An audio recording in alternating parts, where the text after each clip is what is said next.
They did not want to fight the giant. Saul király katonái nagyon féltek, ők nem akartak harcolni Góliáttal.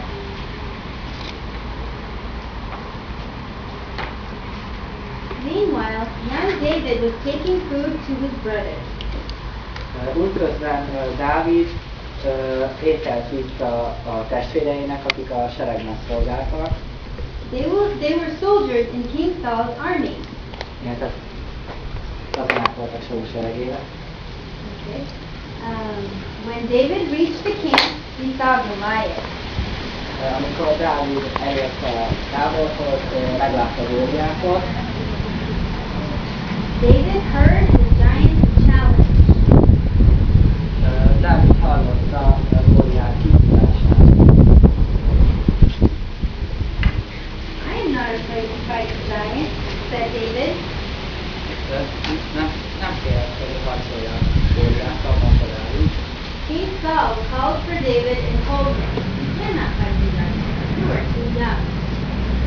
Saul hívasta Dávidot, és mondta neki, hogy te nem fogsz tudni megküzdeni Góliáttal, túl fiatal vagy. David replied, "God will be with me." Viszont Dávid azt válaszolta neki, hogy Isten velem lesz.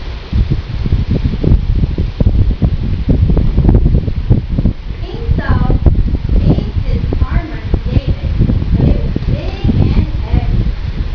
Saul neki adta a teljes fegyverzetét, de az nagyon nagy volt és nem volt az ő számára.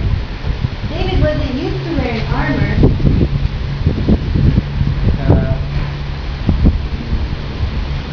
He never wore armor before.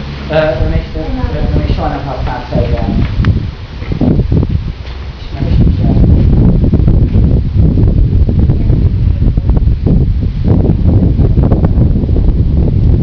David went to a nearby stream and picked up 5 stones. Dávid elment egy patakot, és felvett minden forrást. He stood before Goliath. The giant laughed at him. But David didn't care. És odáll Góliát elé, és Góliát nevetett rajta, de Dávid nem félt, és He said, "I come before you in the name of the Lord who rules over all." én Isten nevében jöttem ide,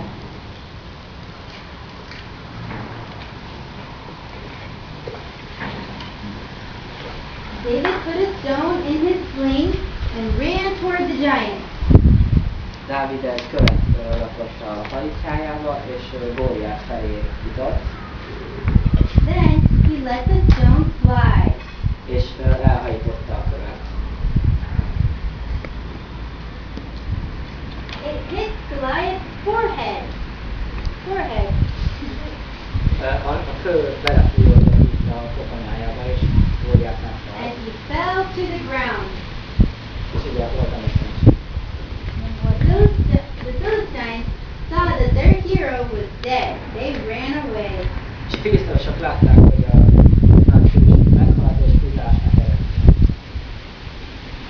És utána That's the end. Yay, David.